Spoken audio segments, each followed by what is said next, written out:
Okay, guys, it is the 86th Masters. We want to talk about our full betting cards here. Steven, I will start with you. Let's hear your outrights and any guys that you want to give a little bit of an explanation for as to why you have them as your outrights, and any of your head-to-heads, any of your placement markets, any things like that you've got on the account. Sure. I'll try to be brief on the outrights because I'm not going to lie. I got a lot of props here this week, guys, and I can't wait. It's going to be awesome. So every week for outrights, I do 3 units to try and win 16 units. So this week I started at the top of the board with Justin Thomas. It's a guy we haven't touched on yet here this week on this pod, but over the last 50 rounds, the last 36 rounds, the last 24 rounds, he is literally first or second across the board. And if I'm looking at the individual stats, I can't find a stat where he is outside the top 30. So guys like Rahm, who have around the green or putting issues, or Morikawa off the tee, I mean, Justin Thomas checks all the boxes. Plus you have the narrative going for him that he's the only player Tiger Woods is giving advice to. Go find the John Rahm clip. It was hilarious. Tiger Woods giving a dissertation to Justin Thomas about how to play Augusta National. So that doesn't hurt. The next tier down in the odds, at the moment, I can't decide between Rory at 20 to 1 or Patrick Cantlay around 25 to 1, both around the same like top tier in the model, not as high as Justin Thomas, but that might be the one bullet I save for the outright market, just to see if, one of these guys gets off to a decent start, maybe get some better odds in the live market. A little bit Steven, further down. Let me jump in right there, because I think that is a good point for you. You talk about saving a couple of bullets, guys. If you do want to do that in this tournament, remember, in golf, it's not always you have to place the bet before the tournament starts. You can bet in tournament. We've all done it. We've all been able to be profitable by doing that. Also, just a quick little tidbit here from Augusta. Only about 10% of the guys that have eventually finished T10 or better over the last 5 years have had their best round on Thursday. So there are guys who go out and have shot par on Thursday, or maybe just 1 under or whatever on Thursday, and have come back to be able to shoot those kind of 3 under and 4 under rounds later on in the tournament and get themselves up into the top 10. So again, just because your dude or somebody that you're targeting doesn't have a great Thursday, by all means does not mean they are out of it at all, and maybe is worth either doubling down on, or if you were on the fence, as Steven's talking about, maybe then you use one of those extra bullets that you held back. And the guys that I found myself doing that with at Augusta in years past, when we don't have strokes data here, you go to the Masters website after round 1 and you look in that tier of even par guys and see which ones hit the most greens. See if any of them hit like 16 of 18 greens, as opposed to the ones that hit half and were recovering all along the way. So those are the guys that we're going to have more birdie opportunities the rest of the week. And like we talked about, Rory is the poster child for this at Augusta National. So maybe you get better top 10 odds on him later in the week. All right, so the rest of the card, just 3 more guys. I didn't go very deep this week. Will Zalatoris, 35 to 1, finished second in his Masters debut a year ago. Really should have won the Farmers if he even had a slightly below average putter. Just the flat stick imploded for him at that tournament. I think his form is back to what it was around the Farmers after he took a little time off with COVID. His truly recent form has been much, much better. Looking more like the long distance form or the long range form. And Matt, you talked about it. I'm going to let you go into it deeper. We have also mentioned that a debutant hasn't won since Fuzzy Zeller had a local caddy from Augusta decades ago, but Sam Burns is a debutant. I'm betting this week at 50 to 1. The number slipped back after a few months ago. It was around 25 or 30 to 1.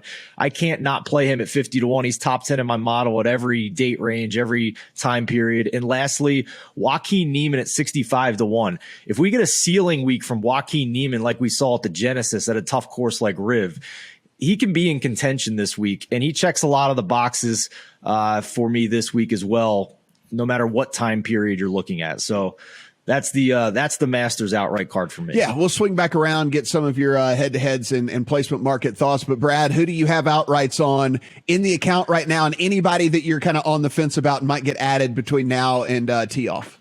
Well, I'll give you two at the top of the market and then two longer shots. So Jon Rahm, as we mentioned, and one additional data point on Jon Rahm. If you go over to Chris, probably considered one of the sharpest golf books in the world, Jon Rahm has been absolutely nuked in his matchups. He's minus 204 against Cam Smith, like the third favourite, and he's minus 170 against Scotty Scheffler. So someone moving big bucks likes Jon Rahm this week. And then also Brooks at the top of the market. Now again, Brooks isn't one that the models are going to love, but he was injured here last year. He was sort of curtsying to get the ball out the hole, and that bled over into his form a lot of the time. But as I say, he's everything I've been looking for here. He's got the length, and he's finished in the top 10 in fully half of his majors. So there's obviously some debate around whether that's a real thing that he can show up in the majors. I am inclined to believe it, and I think I think he outplays like 20-1, which you can see there. Lower down the board, I've got two I like, and I've backed them. Top 10, top 20, top 40. First is Sepp Straka. Who's I believe he's a Georgia Bulldog, went to college around here. So even though he's it's his debut, he has played the course before, and he's popping. He's sixth in the model that I put together. Again, focused on off the tee and length, and he's gaining 1.5 strokes around off the tee over his last 5 tournaments. So that's those are elite numbers. That's up there. That's up there with Matsuyama. That's up there with Jon Rahm as well. And then you can get him about 100-1 plus. And then the other one, Mackenzie Hughes, slight change, but he was top 5 in these lightning fast putting that I looked at, and he's also an elite scrambler.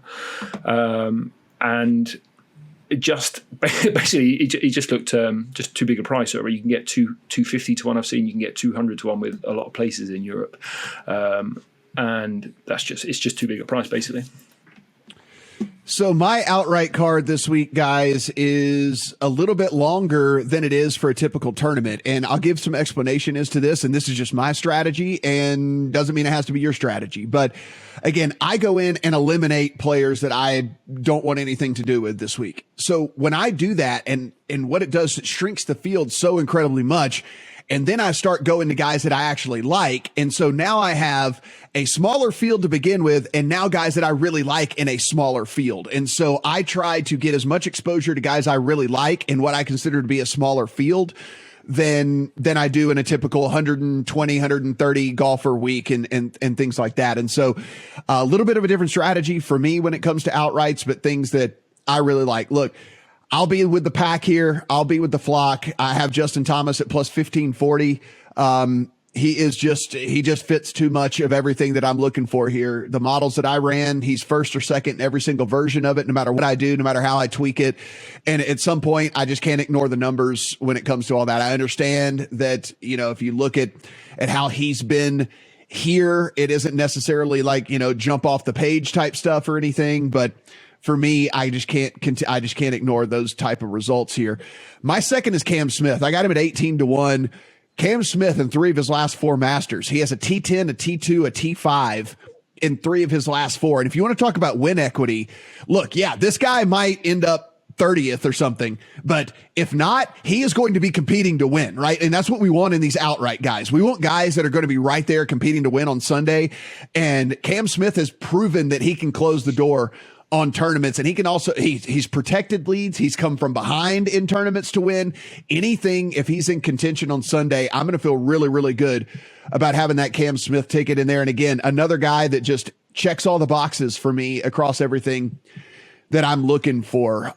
Scotty Scheffler, I think to be the hottest, most best golfer in the world right now. I was able to get in on him a little bit earlier at 22-1. He's down to about, 14, 15, 16, something like that. But again, you can't argue, right, with the results and the numbers and the things that he's doing right now. Scotty Scheffler's on the thing. The only guy that doesn't fit the driving distance model, but does fit the course history model here is Corey Connors, and I have him at 64-1. Corey Connors with the irons is absolutely fantastic. And the reason Corey Connors hasn't won 10 times on tour is because he putts like absolute garbage.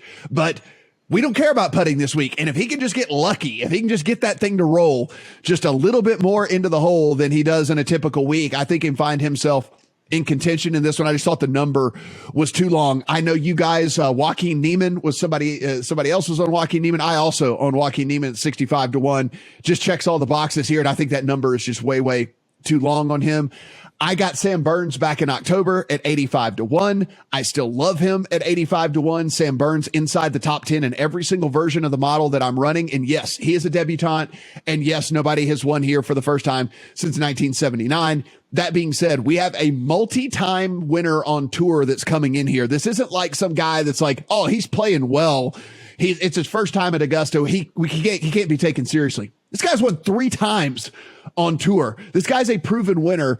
It is not going to be too big for Sam Burns. I have Robert McIntyre at 274-1, a very off market number that I had to pick off here. This guy was 12th in his only appearance at Augusta. He has a 12th at the Genesis. He's got a 15th at the St. Jude. He's got an 8th at the Open Championship. Like, this guy has placed inside the top 20 and has been kind of sniffing around for a while to get 274-1. He's also a lefty, which we know lots of lefties have had a lot of success here at Augusta as well. Last one is just a numbers play because it was so incredibly off market.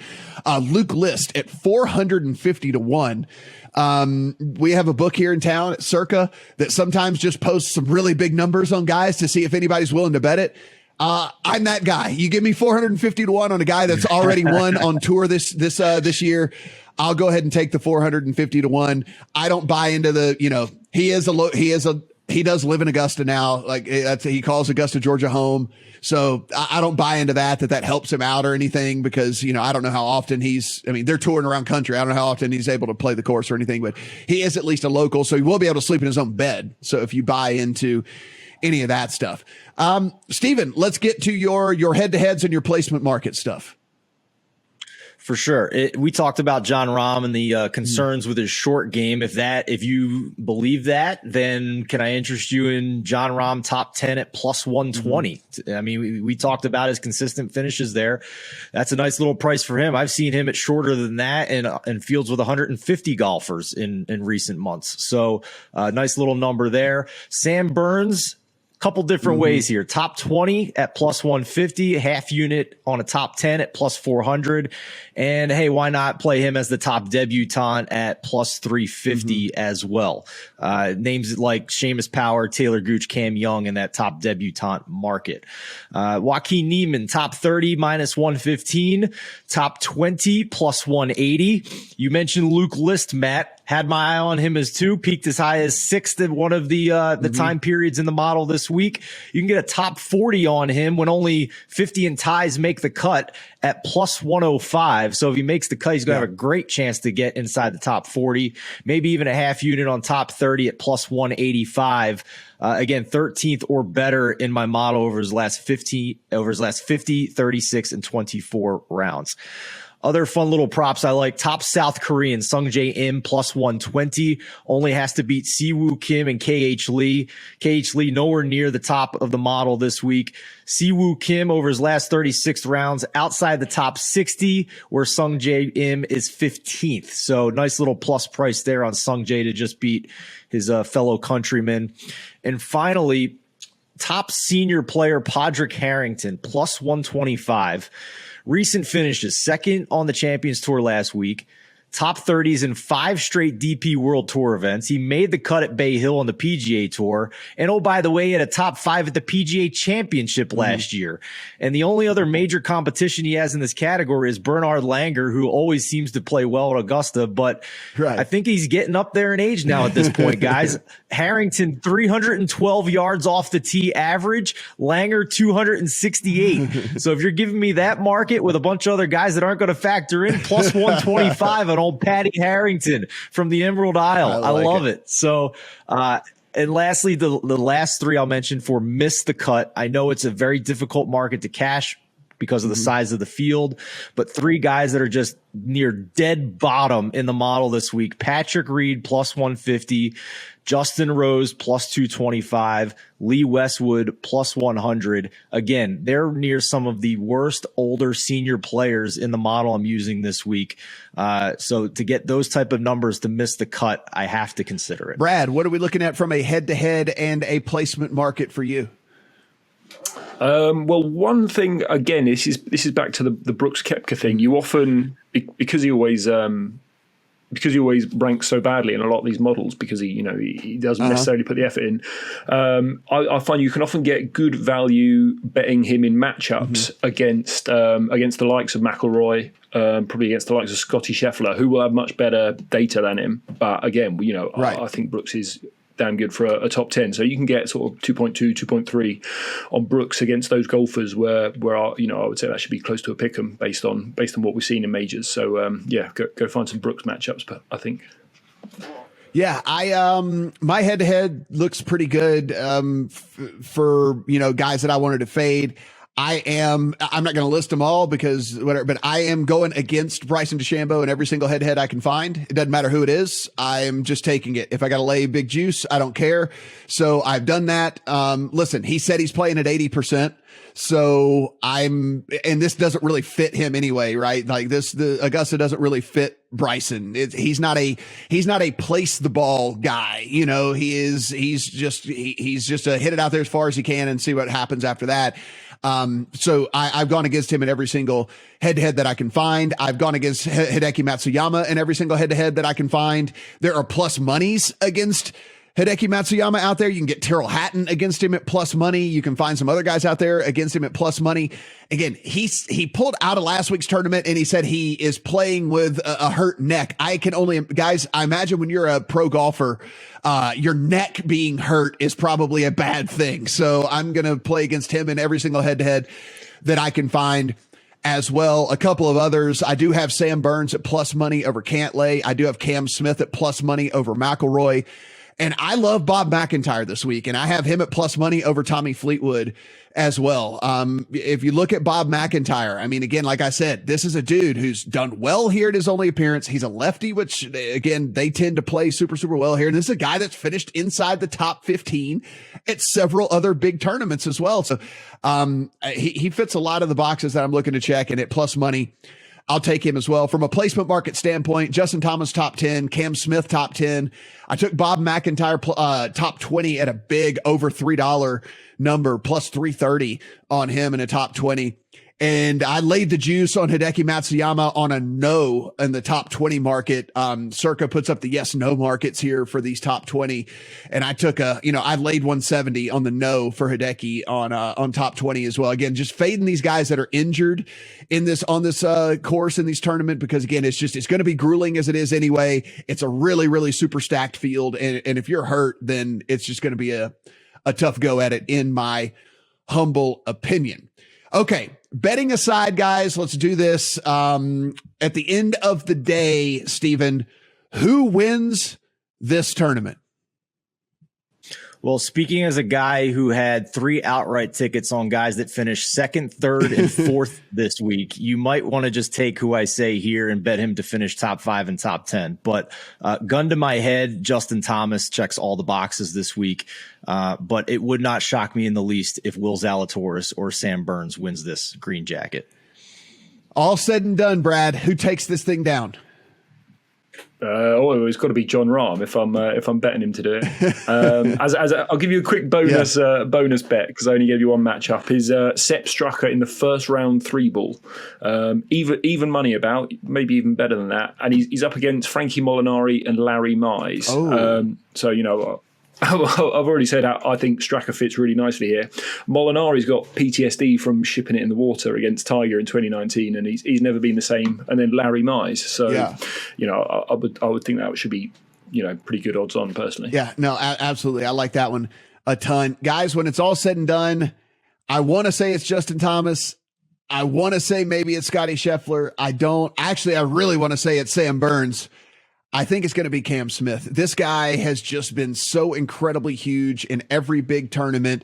He's got the course history here.